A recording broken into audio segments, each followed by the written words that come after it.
The rectifier on these bikes is rather ingeniously mounted to the fairings themselves. The rectifier produces a boat ton of heat, so they put it right up here where the air flows through from the air dam, and it's actually a pretty darn good location to get it out of the way. However, you're going to have to disconnect the electrical connections for the rectifier in order to remove your fairings.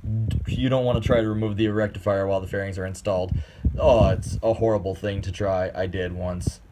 There are two rectifier connections. In my case, gray was on top and black was on bottom, but they did dummy proof them. You can't stick them in the slots because of that tiny little rectangular thing there is different between the two connections. Never try to plug something in with tons of force. If it won't go in, you're putting it in the wrong hole.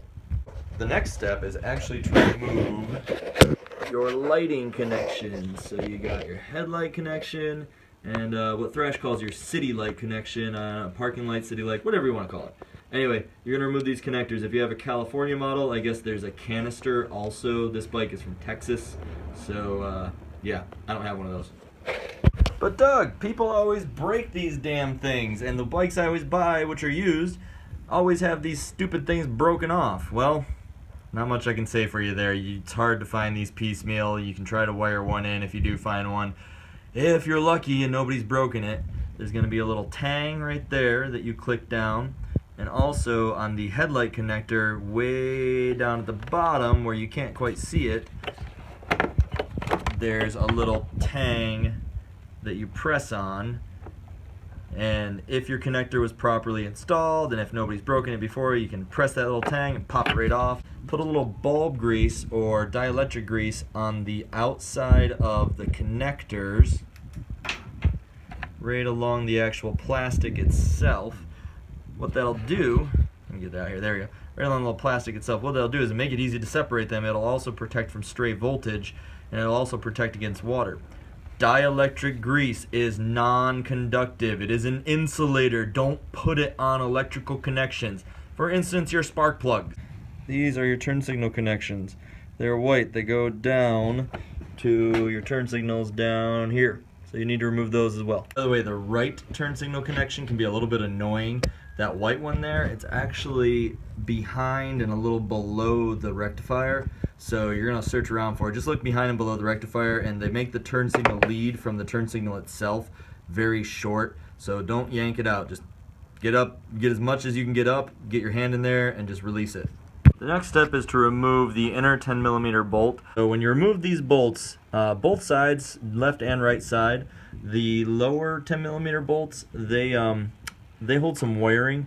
So keep track of what wires went in there. I love to wrap a piece of masking tape around a piece of wire and write a label on it. This wire was attached to lower 10mm bolt on left side of bike at this particular bend in the wire.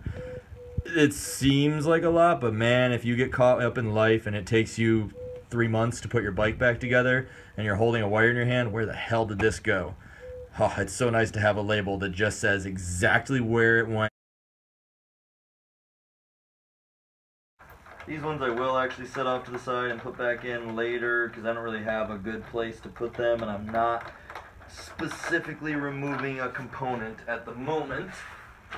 So I'm just going to have to remember that those went in there, and when I actually remove the part, I'll have to remember to put them back where they belong so that I don't lose them later.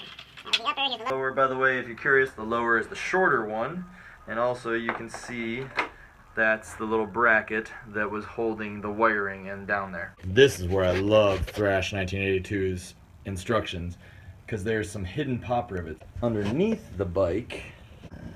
There it is. That is directly underneath that air duct, so if you shoot a straight line down from your air duct and go underneath, you'll see that pop rivet. You have to remove that pop rivet. Mine is a Torx head. It's a T25. Nope. Get your Torx head tool out, whatever you have for Torx. I've got so many different ones, and just the one I happen to have at hand. You're going to remove this. And then you're going to clear the upper projections here, which are again just held in by... Come on. There we go. There's little prongs in there that hold those upper projections in. So you're going to do that on both sides. So heads up, on the left side there was one prong holding in the little upper projection thingy. And on the right side, there are 2 prongs holding the little upper projections thing. And this one, by the way, this back one, this is a piece of plastic that connects to the frame, and at this point you've disconnected quite a bit of what holds it in. So this piece of plastic, this black one here, it's going to kind of try to pull out with the green, so use one hand to hold the black piece of plastic in place while separating the green from it. The top black plastic section along with the headlight assembly will be removed with the fairings. Rotate the side pieces down slightly to help remove them. Be sure to clear the projections from both segments of fairing. If you have frame sliders in the non-cutout style, which is what she has on her bike, you are able to slide the green plastic out from around the frame sliders without breaking anything. Be very careful, especially over here on the right side. It barely wants to go, but you can do it. Just be gentle. I just have to get around the frame sliders on this particular bike. So frame slider on one side. Remember what I said earlier. If something fights you, don't break it. Figure out what it is, because you're probably doing it wrong if you're trying to break something. Okay, cool. Got it around the frame sliders. Now, the entire headlight section should come off with the entire fairing. Okay, here we go. Oh, that's all holding on. Right underneath where the mirrors are is a little tiny black plastic prong that sticks out from the portion that holds the dash assembly, and that little 1/8 inch prong was on both sides holding the entire fairing from coming off. Now, you see, I'm able to remove the complete front fairing assembly. I didn't break anything this time. Yay! There is the tiny little black plastic prong that was preventing the entire front assembly from coming off. That's where the mirror connects, and there's little black plastic prongs on both sides, and I was trying to pull down, which is never going to work, so I had to pull it off of those prongs first. Thank you very much.